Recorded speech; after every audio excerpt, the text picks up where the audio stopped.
ভাই দেন তো ঠিক আছে।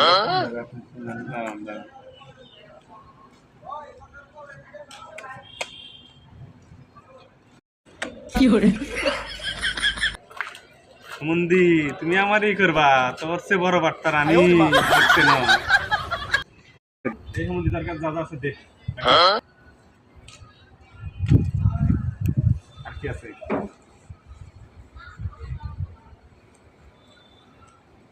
আর কিছু নাই? আমার বাসা বানায় যা এই সোজা যাবি কে?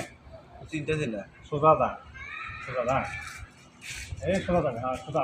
কি করে? সোজা যা, তাকাবি না পিছন দিক, যা সোজা।